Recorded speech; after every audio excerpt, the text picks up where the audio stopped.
My end goal is to simply be mentioned with the legends, like to say who would have win, Brian Norman or Sugar Ray, Brian Norman versus Floyd Mayweather, Brian Norman versus Marvin Hagler. Get what I'm saying? The fact that I could be mentioned with those names, I'd be satisfied simply just like that. The fact that I gave it my all, I went to sleep every night and said, okay, that's all I had today.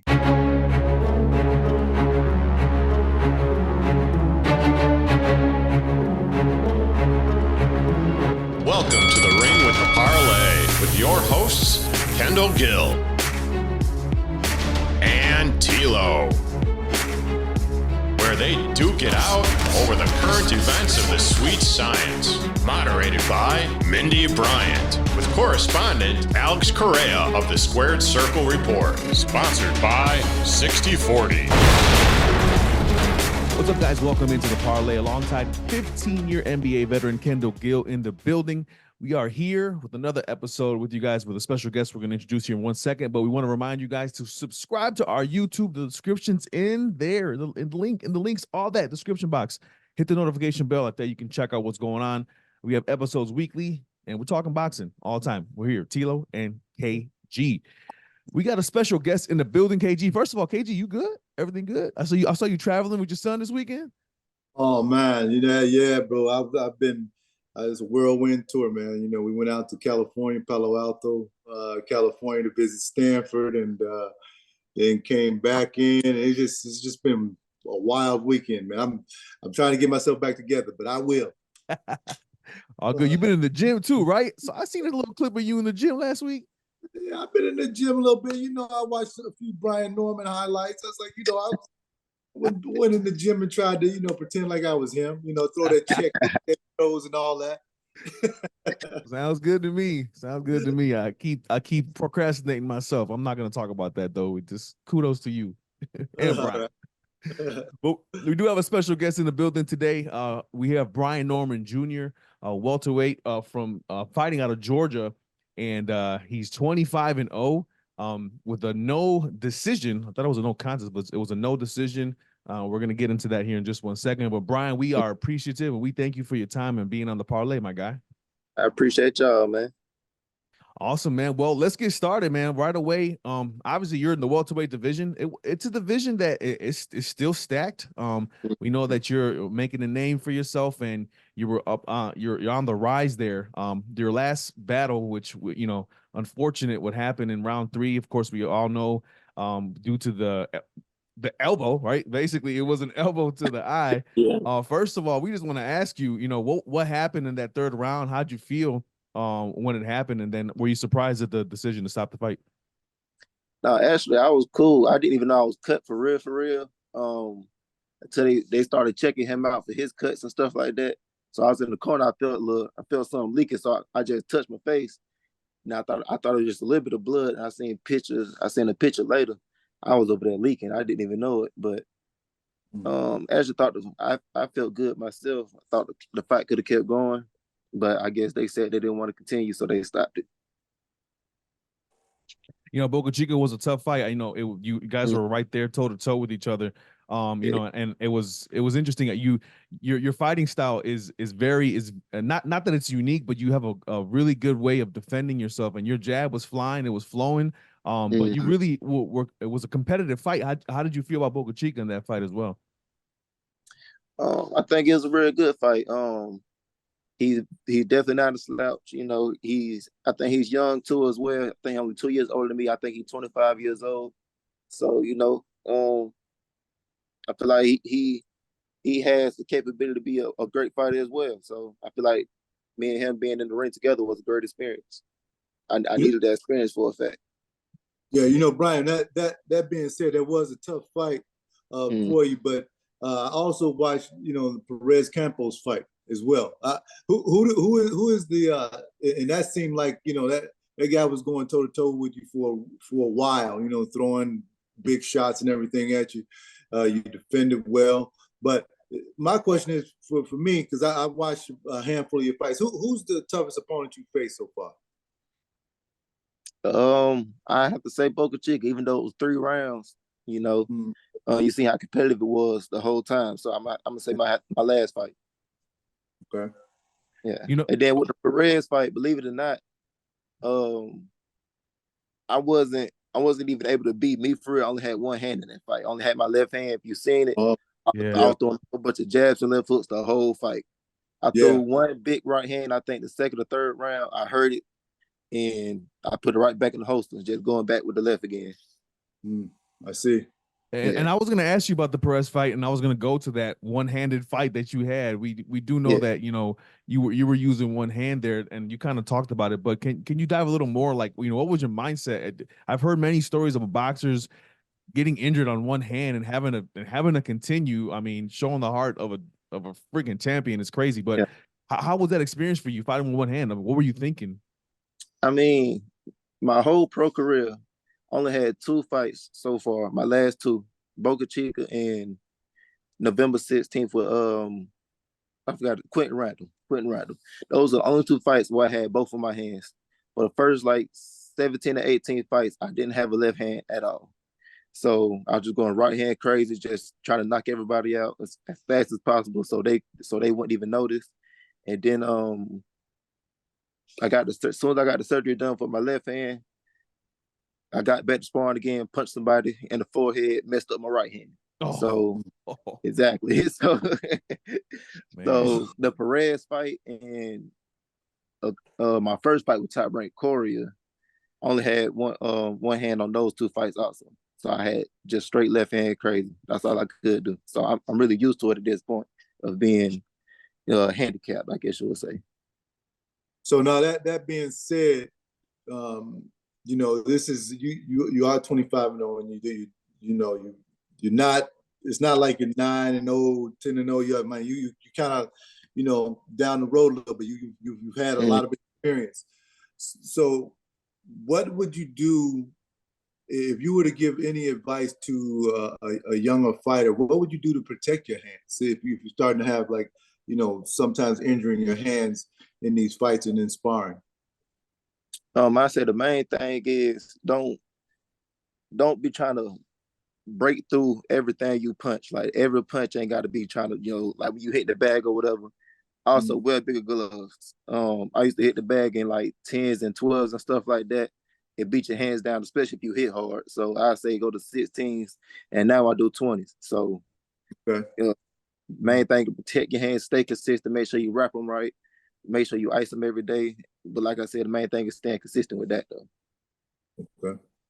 Just because it's not hurting now don't mean you got to just stop the routine. Still stay on it. Right. Yeah. You know, we'd be remiss to talk about the welterweight division, and you know, top dog is your boy T Bud. Yeah. And we know that you've sparred T Bud before. We gotta ask you, man.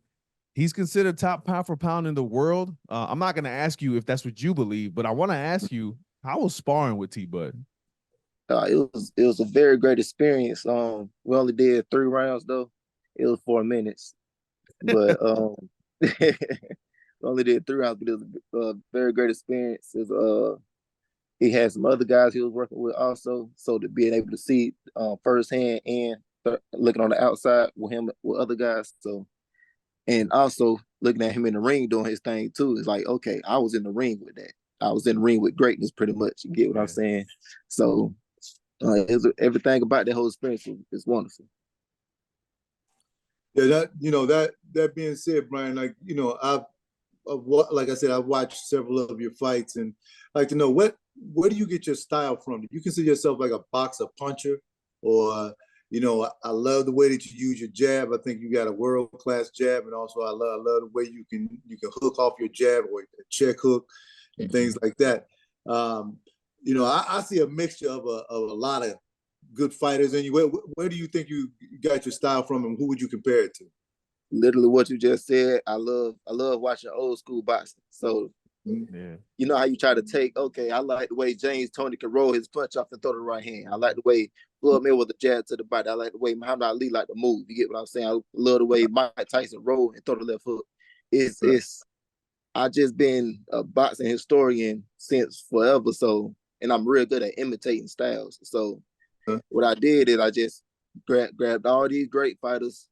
Larry Holmes with his jab. That's the main one I try to throw my jab like. So I just grab all these people the way Julian Jackson turn his hands over to knock you out. So I just grab all of them, see what I can do with it, and turn it to my own style. Just put everything together. Yeah, it's beautiful. It's beautiful to watch, man. I love the way you. I love your movement. I love the way that you can get out of the way of punches.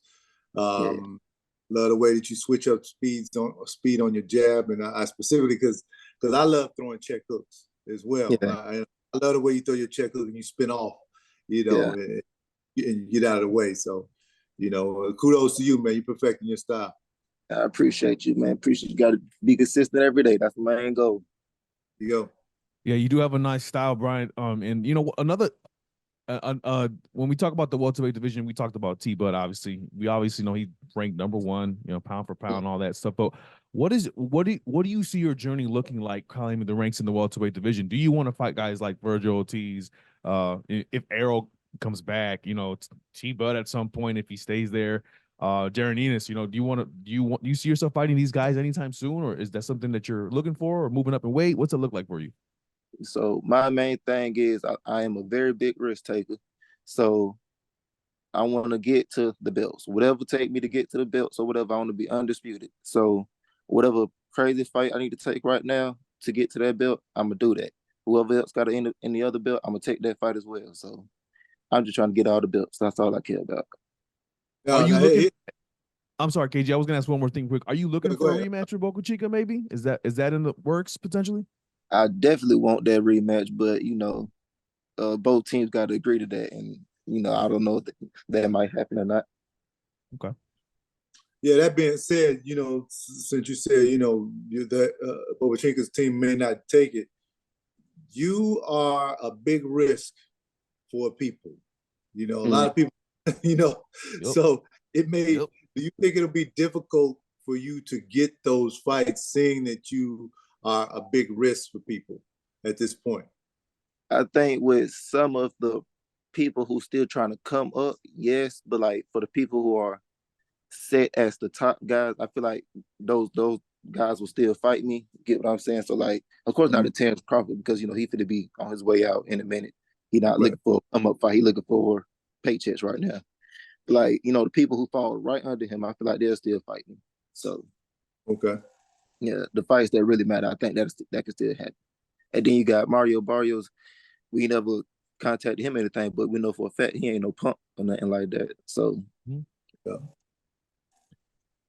We have to ask because obviously you're in this division. Were you shocked that the way T-Bud was able to handle Errol Spence?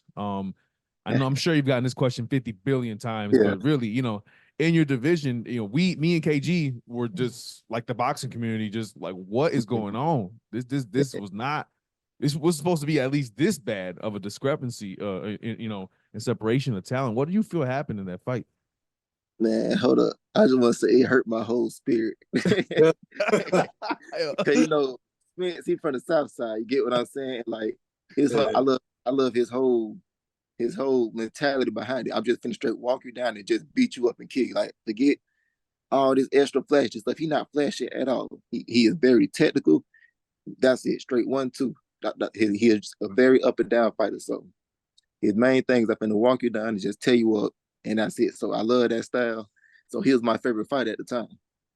So I was going for him simply because he's my favorite fighter. Yeah. Okay. When the very first round, when I seen Terrence Crawford finally jab back, and it was the speed difference, it was the technique difference, and I seen how much it affected Spence, and it didn't even land. So I was just like, I'm scared. I don't know what's gonna happen. And then the second round happened. I seen it was finna happen too. I thought it was gonna be a right hook, but he was jabbing to the body and he was doing it real slow. I know y'all seen the speed difference on this. Oh yeah. That was too big for me. It was too big. But he kept jabbing to the body and like he'll hang there for a second. I said he finna get caught sleep. I thought it was gonna be a check hook or something like that, but he just came back with a 2-1 and he dropped him with the jab. My whole heart dropped. Yeah, it hurt. Yeah. That hurt. That one hurt. Ask KG how you felt. Oh man, it was Errol is my present day favorite fighter. Yeah. And I felt, I mean, I remember when Roy Jones lost, Tito Trinidad lost to Bernard Hopkins, Sugar Ray Leonard, when you weren't even born then when he lost the first time to Roberto Duran in Canada. I had that same feeling, man. And unfortunately, when we get attached to fighters, and I try not to get attached to fighters, like this is my favorite fighter and everything, but because eventually something will happen, Yeah. But I think it was disappointing. But listen, I had a whole new respect for Bud Crawford because I didn't think that he would be able to dismantle like that. And he made me respect his skills and his boxing and everything because it showed why he's pound for pound. That being said, on your pound for pound list, and I hope to see you there one day. I think you had the skills to definitely be there. What else do you think you need to improve on in order to get you to that top level?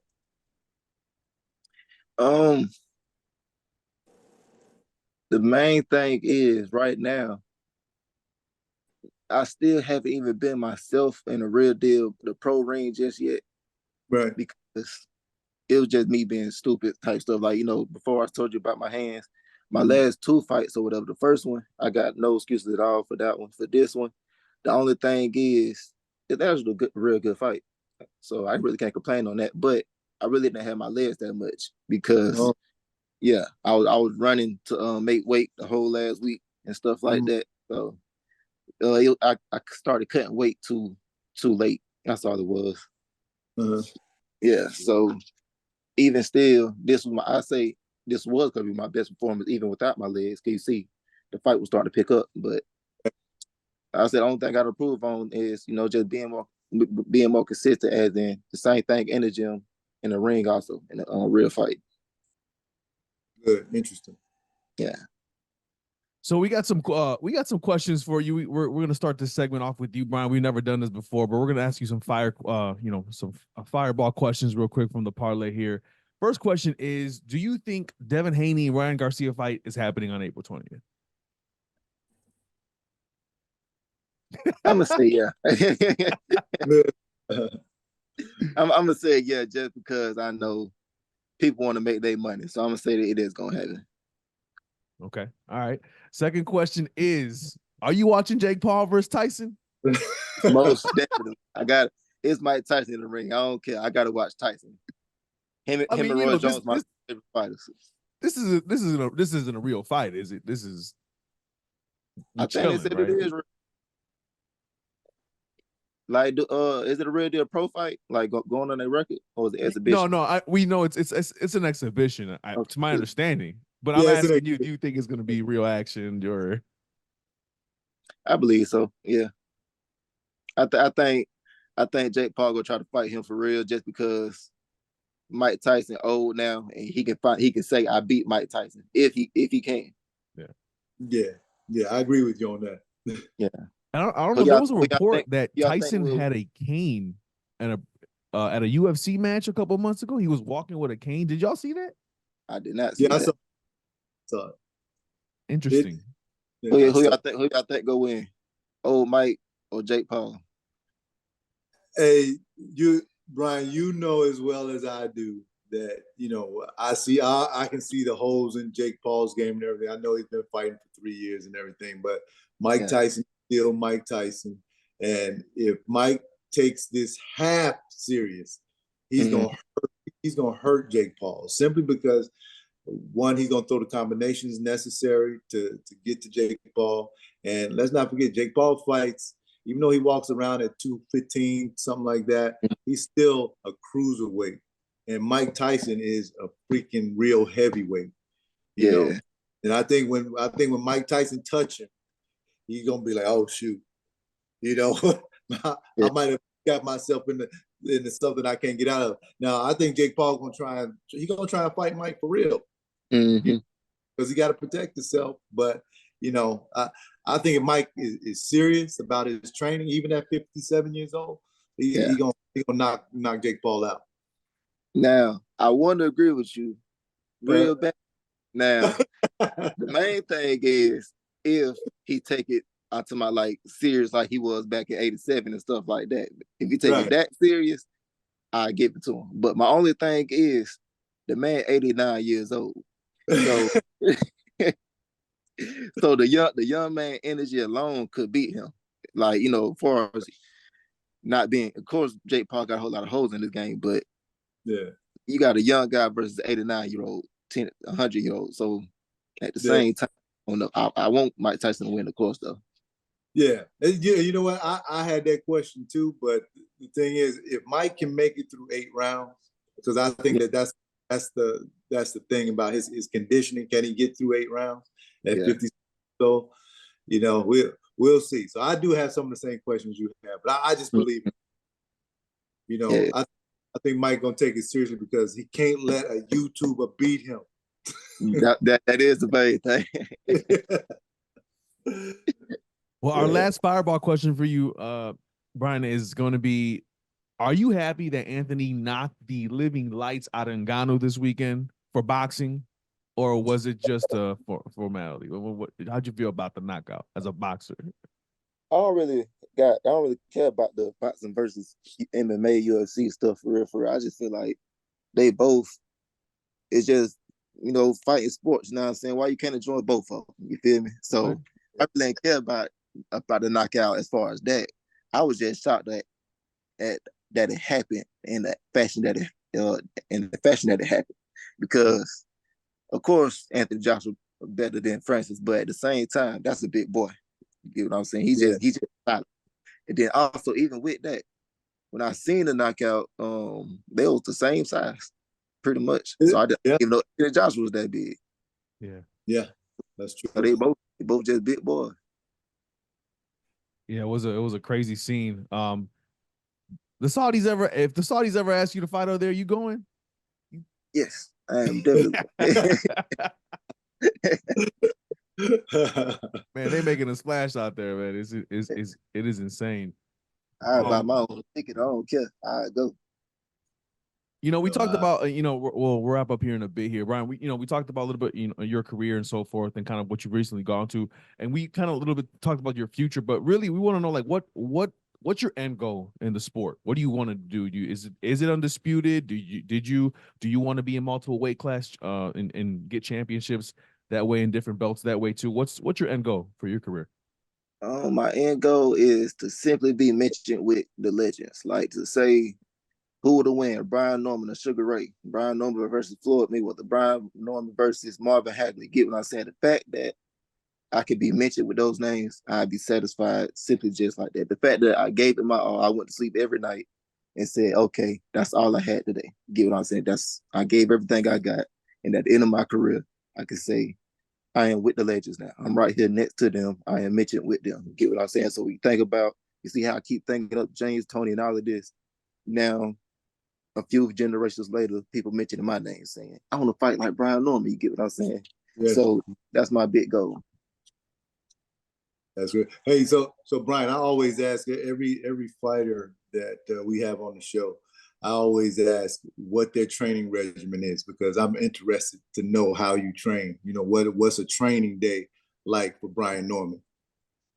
All right, so this morning I had ran 5 miles, and right after we get out to this interview, I'm gonna do some strength and conditioning stuff. And then right now I'm not training with my dad, but I'm supposed to be taking this week off, but I don't feel like it. So the dad's gonna be upset with you, man. Yeah. So, but we would be training later on. But right now I'm just doing the running and strength and conditioning. But I would do a third workout with my daddy, but that's gonna start next week. Okay. Yeah. So when you go into the gym, what's your floor work like? Like how many rounds do you put in, like on the heavy bag, speed bag, jumping rope, pads, sparring?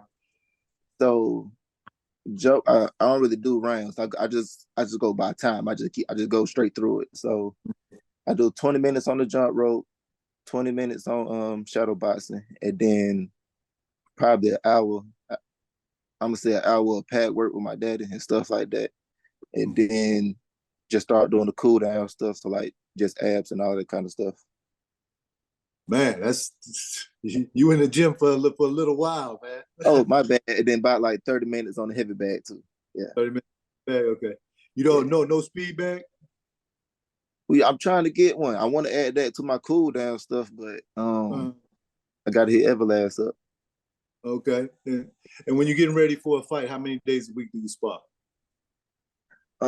We try to get as many as possible. So if we can get through, we'll do that. If we can't get to, we'll do that. But we don't really got a consistent sparring, not gonna lie to you. Okay.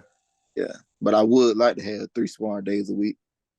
Yeah, no, I hear you, man. Hey, well, come on up here to Chicago, man. We got a lot of sparring for you. You know, there's a lot of guys in the gym. I ain't never heard of Chicago for real regarding boxing. You say I got crazy, man. Yeah. Yeah, we and that's one of the things that when we and for our show, Brian, you know, we from Chicago, obviously, and you know, we do have a lot of boxers here. There's a big boxing community, and people don't know, like just like you said right now, they don't know boxing in Chicago. They really don't. And so one of the things that we try to do is obviously spotlight guys out here, and of course talk to guys like you, you know, that are doing big things. But yeah, man, without a doubt, we got to get Brian up here one of these days. You know what I'm saying? Yeah, absolutely, man. Yeah. We'll match him up with some guys. Try to get some more work in. Yeah, because I'm sure you know who Kendall Sims Jr. is. Yeah. 140 pounder. Kenny is from here. Of course, Montel Griffin. I don't know if you remember Montel Griffin. David Diaz, who was the 135-pound champion, lost his championship to Manny Pacquiao. Yeah. All those guys are from here in Chicago. So Andres Fonfara is from here, former 175-pound champion. So, you know, we do have some fighters here, and it's a strong boxing community. So if you're looking for great work, man, this is a great place to come. I got you. Appreciate that. Yeah. Yeah, Brian. Hopefully we get to make it to your next fight, man. Obviously you're still top rank. Am I got that right? Mm-hmm. Okay, yes, still top rank. So yeah, we'll you know, see when the next fight's gonna be. But we wish you the best of luck, man. Listen, man. Your body of work is awesome. You know, we love your fighting style, and we hope to see you in some big fights coming soon. And hopefully these guys stop avoiding you. I got you. I appreciate y'all though. All right, Brian. Tell Bobby get you them fights, man. I got you. All right. That was Brian Norman here on the Parlay. Again, check him out on his social media. We'll have it up on the screen for you guys to go ahead and give him a follow. And don't forget to subscribe to the Parlay here on YouTube. Subscribe, and also all of our social media pages are on the description box. And, of course, sponsored by 6040 Club. Kendall Gill's regimen is insane, Brian. I encourage you, when we tag you on our post, I'm going to put the link in there. Look at this guy's regimen in the morning. Yeah. I'm not even – I can't deal with both of y'all. Both of y'all are too much. And Right, I still do it even though I'm 89 years old. You know, I'm only 2 years younger than Mike. So I saw you call 55, so you gonna call me out 87.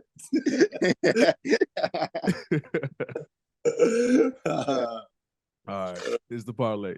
What's up, guys? TLO here for the parlay. 15-year NBA veteran Kendall Gill there. Sir. Don't forget to subscribe to everything you see there in the description box. We want to hear from you guys, and of course, hit that bell for the notifications, like that you know what's going on. Hit it. By the way, just want to make sure you know, Tyson Fury has never lost a fight to Deontay Wilder. And this is untrue. He lost the first fight. I don't even want to hear it, bro. He lost the first fight. I don't even want to hear it, bro. He lost the first one. He did it, bro. He lost the first one. He did it, bro. You have yet to watch that fight with me. He lost the last two, but not the first.